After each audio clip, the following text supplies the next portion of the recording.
చూడండి అమ్మా, మేము సమ్మె అని ప్రత్యేకంగా ఏమి మాట్లాడడం లేదు. ఇప్పుడు ఆయన రాష్ట్రానికి ముఖ్యమంత్రి కావచ్చు, కానీ మా ఆడబిడ్డలకు అందరికీ ఆయన అన్ననే అన్న రేవంత్ అన్ననే అంటాం, కానీ ముఖ్యమంత్రి కూడా తర్వాత సంగతి. మేము ఒకటే కోరుకుంటున్నాం అన్నని. ఏమీ లేదు, ఇంత మందితో పోరాడి ఆడబిడ్డలం అందరం నీకు ఓటేసినాం, ఓటేపించి నిన్ను గెలిపించడం మాకు మీ మీద 100% నమ్మకం ఉంది.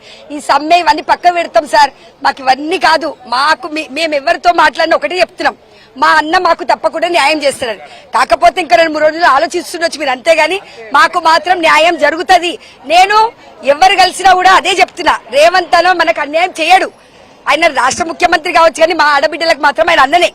ఈ ఉన్న ఇప్పుడు బస్సులు ఎక్క ప్రయాణికుల ఆడబిడ్డల గురించి మీరు ఆలోచించారు సార్. మరి మేము కూడా ఆడబిడ్డలమే కదా, ఈ ఉన్న 96 డిపోలలో ఆడబిడ్డలం ఉన్నాం. మా గురించి కూడా ఆలోచించండి. మా ముందల మిమ్మల్ని చిన్నతనం చేస్తే మేము తట్టుకోలేము సార్. మా అన్నని ఎవరైనా ఏమన్నా అంటే మేము తట్టుకోలేము, ఇదే మాట.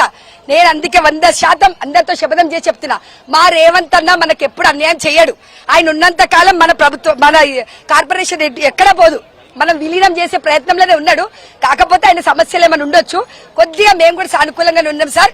మీరు ఎప్పుడు దయదలుస్తారని ఇట్లా 1000 కళ్ళతో ఎదురు చూస్తున్నాం.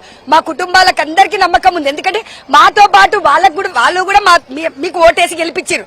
మా మీద నమ్మకంతో, ఆర్టీసీ వాళ్ళ మీద నమ్మకంతో మీకు ఓటేసి మిమ్మల్ని గెలిపించారు సార్.